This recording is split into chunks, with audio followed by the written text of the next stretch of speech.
Condomínios Ipanema Residence e Varandas do Tamandaré. Apartamentos com 1 ou 2 quartos, prontos para morar, na Pelinca e no Parque Tamandaré. Qualidade de vida com segurança e o melhor, vendas diretas com o proprietário sem intermediário. Ligue 99761-9430 ou 2732-6311. Fale com o Américo e realize o seu sonho.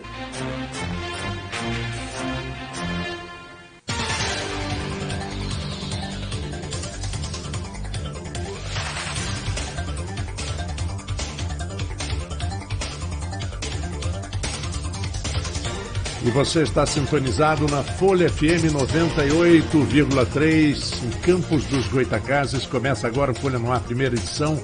Oferecimento Nova Canabrava e Laboratórios Plínio Bacelar. São 7h02. Bom dia a todos. Eu sou Marco Antônio Rodrigues. Hoje é segunda-feira, 6 de maio de 2019. E vamos conferir agora os principais assuntos e manchetes do jornal Folha da Manhã. No tabuleiro político, Rafael Diniz e João Peixoto fecham aliança para 2020. Leia os comentários na coluna Ponto Final. O deputado Gil Viana não lidera mais a bancada do PSL na Alerj e alega um rodízio. A fama de cidade rica, onde não se passa fome, traz muita gente para Campos. E o sonho por emprego acaba em vida na rua. Corte de 30% do MEC reflete nas instituições de Campos. Universidade Federal Fluminense negocia com empresa de containers para manter as aulas. O IFE não vai conseguir pagar todas as despesas, diz o reitor. E a rede municipal também sofre impacto. De olho no mercado, o etanol é foco na safra de cana deste ano na região. Fé e política na Romaria até a Tafona. No Folha no Ar, primeira edição, temos a participação já aqui no estúdio do diretor de redação da Folha, Aloysio Abreu Barbosa. Daqui a pouquinho vamos contar com Arnaldo Neto, editor-geral da Folha da Manhã. Já estamos também com o nosso convidado de hoje, o deputado Bruno Dauaire. Bom dia a todos.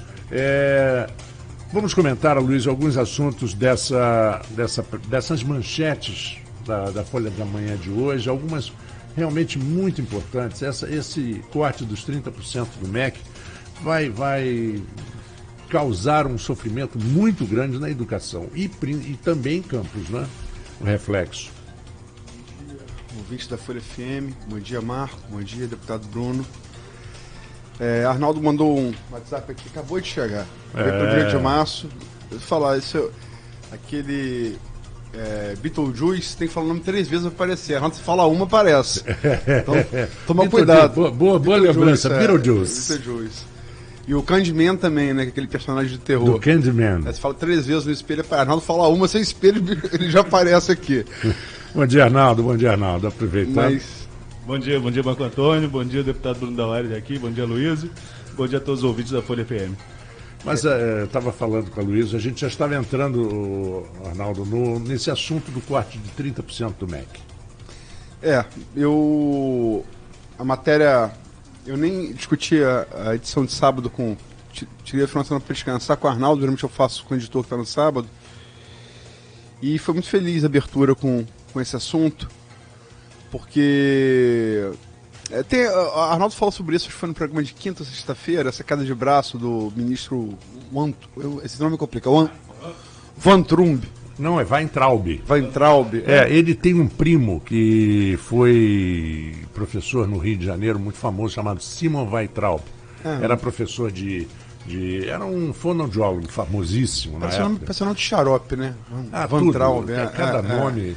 Mas enfim, Arnaldo explicou aqui corretamente que começou com a queda de braço de corte do MEC. Quer dizer, ele entrou no lugar do Vélez, né? Vélez Rodrigues não foi bem. Ele entrou na cota dos Olavetti no governo, né? Dos seguidores aí do filósofo e astrólogo Olavo de Carvalho, né? Que tem uma força grande no governo federal. E entrou para fazer essa missão aí de se contrapor a esse pessoal. Porque tradicionalmente, não é só no Brasil isso, tradicionalmente aluno de humanas, ele tende a ter um perfil mais à esquerda. Isso não é no Brasil, isso é nos Estados Unidos, no Brasil, na Europa. E, portanto, quer dizer, o Bolsonaro é um representante da direita, quer dizer, há uma resistência grande ao nome dele. Arnaldo falou que foi uma manifestação em 2 universidades, não é isso? São 3. A UF, uma universidade... A UF de Niterói. Isso, a UF de Niterói, uma universidade da Bahia e outra do Rio Grande do Sul. O Brasília, Bahia, ou Brasília e Rio Grande do Sul. Vou pesquisar aqui e confirmo já já. Tiveram manifestações contrárias ao governo e a retaliação foi esse corte.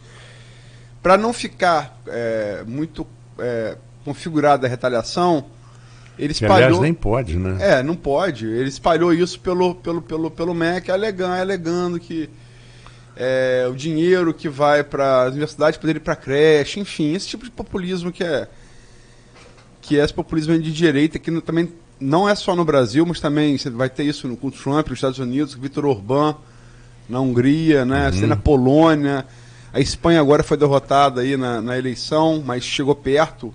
O Vox, que é o representante desse tipo de populismo de direita, cresceu bastante na Espanha, até na Alemanha você tem isso. Enfim, e está essa queda de braço aí. Agora, aspecto prático disso, que a matéria traz muito bem. A UF, antes desse processo todo, a UF Campus, não a UF de Niterói, que a sede é Niterói, mas tem o campus aqui o camp de Campos, né? Ela já vinha um problema que a gente tratou aqui também na semana passada do atraso no pagamento dos containers, onde funciona, de fato, a maioria dos custos da universidade. Isso foi renegociado, isso é prévio, tá? Isso não tem nada a ver com o governo Bolsonaro, uma queda de braço com o ministro da Educação, é prévio, né? E é renegociado até dezembro. Agora, a maior instituição de ensino de campus da região é o IFE, né? Instituto Federal Fluminense. Nós entrevistamos eu e Aldir Salles, o reitor do IFE, professor Jefferson Marins Azevedo, até para uma parte mais política, não tocamos nesse assunto porque não tinha ainda configurado essa disputa aí com o MEC. Agora, ele falou que ele tem dinheiro, se isso passar, ele tem dinheiro até outubro. Quer dizer, é a maior instituição de ensino de campus e da região, né? Como é que isso vai ficar? Você vai botar esse pessoal na rua, quer dizer, esses alunos na rua? Não tem, né? É um negócio complicado. Quer dizer, a UF também, ela padece, a UF tem a estrutura de um prédio próprio, uma estrutura própria ali na Beira-Rio, que está parada desde o governo Dilma, né? Enfim, quer dizer, não tem estrutura nova, as obras estão abandonadas há um bom tempo. A antiga, você está na dependência dessa renegociação com containers, que acho que vai contingenciar muito mais com poder entrar esse corte de 30% do MEC. E pergunto eu ao ouvinte, quem aqui consegue administrar o seu orçamento com corte de 30%? O que acontece? É muito difícil, né? Aí, nessa questão, só confirmando as 3 universidades, Luiz, mais cedo, a gente está falando mais cedo, foi a Federal da Bahia, a de Brasília e a UF, não do Rio Grande do Sul, como eu coloquei. Bahia, Brasília e UF. Agora, nessa questão da UF Campus, pelo menos nesse carnaval de notícias aí envolvendo a educação, eu acho que é o assunto que tem mais repercutido, inclusive em rede social, desde a semana passada, tanto de um lado quanto de outro. Você tem essa divisão de Fla-Flu em que as pessoas não pensam nem nisso, né, na questão da educação, que é um corte, como traz a matéria aí no último olhinho na chamada da também capa. Afeta programas, vai afetar os programas municipais. Vai afetar. Você vai ter corte aí no Fundeb, você vai ter corte no programa de aceleração de educação, você vai ter corte no programa de educação de correção de fluxo escolar, ou seja, vários programas importantes na rede municipal, que é a base da nossa educação, que é principalmente ali de 1ª a 4ª série, ensino fundamental 1 e de 5º a 8º fundamental 2, e isso vai refletir também na questão do ensino básico infantil. Enfim, existe uma série de consequências a partir desse corte. Mas em tudo isso, acho que a única notícia prática boa aqui para a região é que a UF conseguiu renegociar até dezembro. é um ponto. Até dezembro desse ano os contêineres vão ficar lá. Mas e pro ano que vem? Né? Aí Uma coisa, Luiz, que eu gostaria... Só para destacar, Arnaldo, desculpa, Marco, não, o problema imagina. da UF é prévio. É anterior, prévio, não tem nada a ver com mas isso. só que com corte no vai orçamento... ser agravado. Vai ficar ainda pior. Já tem dívidas, imagina com corte. Tem um detalhe em toda essa história do ensino universitário, que é uma coisa até que nós deveríamos, depois, com calma, até consultarmos um advogado e que conheça esse segmento, porque quando você contrata um serviço, por exemplo, de uma TV a cabo, você paga pelo que você usou. Só quando você contrata o serviço de uma universidade, digamos, particular, né? Ou mesmo não, mas os direitos são os mesmos na particular ou na pública, você está contratando os serviços futuros também, não é só o que você já cumpriu. Eu me lembro muito bem a história da Gama Filho, que quando simplesmente fechou a Gama Filho, e hoje não só o deputado Bruno está no Rio de Janeiro, já deve ter sabido dos problemas de Piedade da rua, Manuel Vitorino, que virou uma cidade fantasma, né, e dos alunos que estavam, por exemplo, no 5º ano de medicina. Ele falou assim, e eu, como é que eu não vou me formar? Aonde que eu vou? No momento em que você decreta a falência, para onde que vai? O futuro é uma parte dessa discussão. Mas a questão privada, né, hoje, empresa privada que não enfrenta problema no país, eu acho impossível. E a instituição que vai gerir uma universidade, hoje não, na verdade, acho que desde 2014 a situação está muito complicada. Quando a gente trata aqui do ensino público, o Carlos Valpassos, no artigo dele de sexta-feira, que também é professor universitário, ele fala, é um retrocesso que, na visão dele, como articulista da Folha, já há algum tempo, pelo menos, tem um bom tempo o Valpassos escreve, né? Acho que tem... Ele entrou no lugar de Jorge Gomes Coutinho, né? Também da UF, deve ter um ano ou dois. Pois é. E o Valpassos coloca que o retrocesso, que na visão dele, não é nem um retrocesso ao governo militar, é anterior ao governo militar. O que ele teme como professor universitário, como a Luiz bem destacou ali, é um retrocesso na questão de investimentos na educação anterior ao governo militar. Sim. Então a gente tem que tomar um pouco de cuidado com o que vai vir a partir disso. Né? Não, eu concordo. 2 entrevistados nossos passaram aqui e falaram num desmonte da educação. Até no dia que o Adriano Moura e o Ricardo André Vasconcelos. Até no dia do Ricardo, um ouvinte ligou para cá, eu atendi, e ele falava que tem que trazer alguém do outro lado. A gente vai buscar alguém também do outro lado até para entender esse contexto, porque esse corte na educação, eu acho que de todas as medidas do governo, né, porque a gente veio proibir calça jeans no Congresso, cortar horário de verão, tudo isso é tranquilo, isso não vai impactar tanto na vida do cidadão. Agora um corte na educação, incluindo, você pega como mote, casos isolados em universidades federais, para cortar inclusive na educação básica, aí é um problema que vai refletir na vida de todo mundo.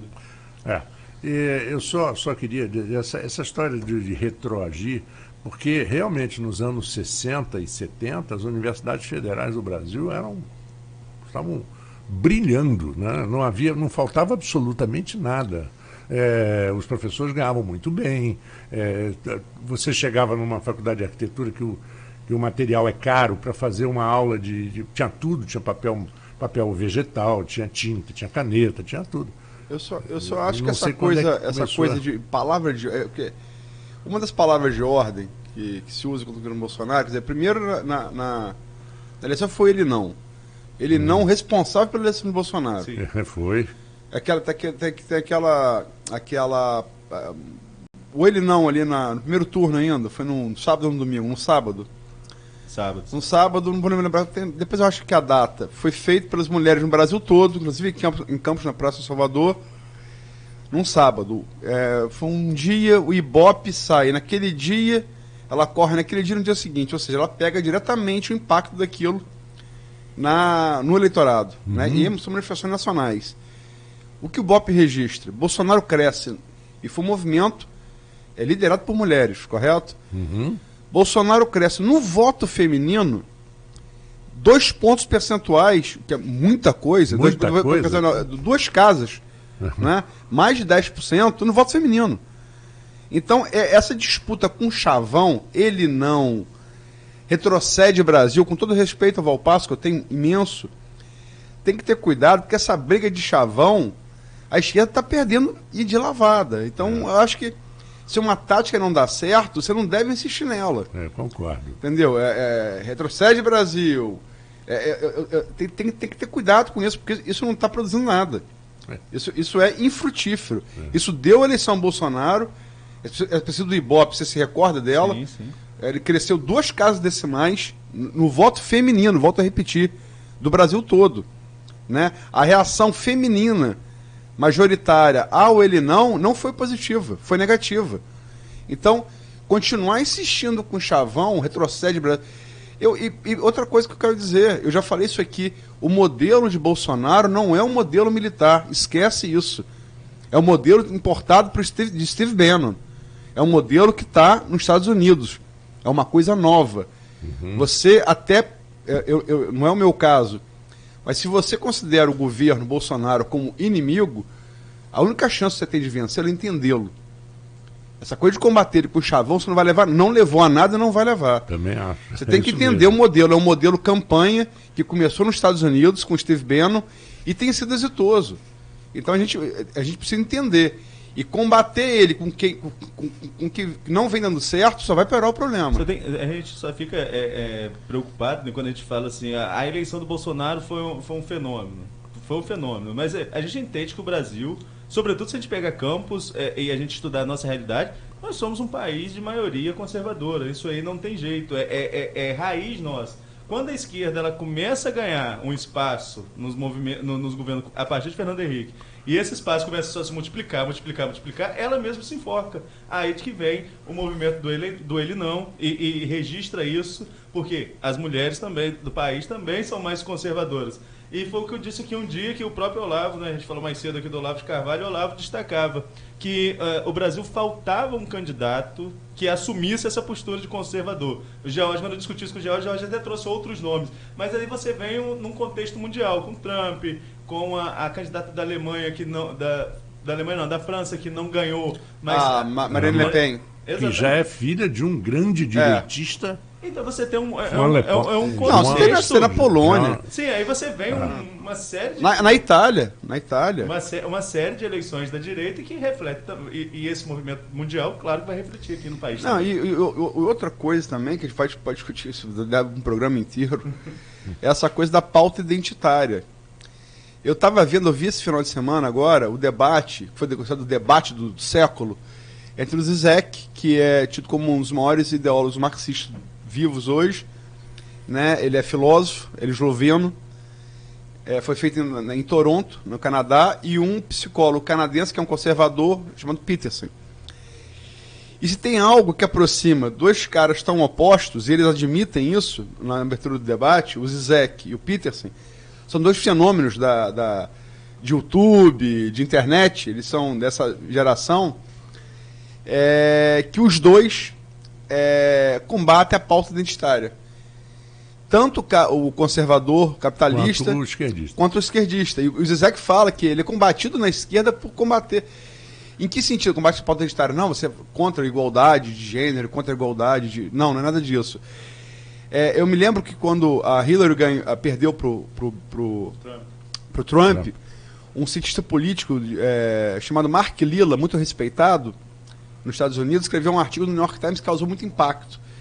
E sendo muito crítico à pauta identitária, ele parte do pressuposto que me parece bastante simples. Se você prega essa diferença como elemento, né, elemento básico, e se isso separa, como é que você pretende unir para liderar? Né? Se você prega essa, quer dizer, você tem que botar o macho, opressor, cis, branco como grande culpado de todos os pecados do mundo. Como é que você espera contar com o voto desse cara para chegar ao poder? Se você divide, como é que você espera unir para liderar? Enfim, é uma pauta complexa. E só antes de passar a entrevista com o deputado, o negócio de Rafael com o João Peixoto, eles tiveram uma reunião na sexta-feira e chegaram a um acordo para as eleições de 2020.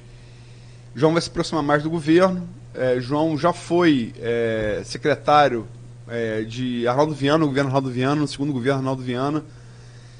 E ainda que João não deva abandonar seu 5º mandato aí na Alerj, ele deve acompanhar o governo mais de perto. Nós devemos ter novidades aí durante a semana.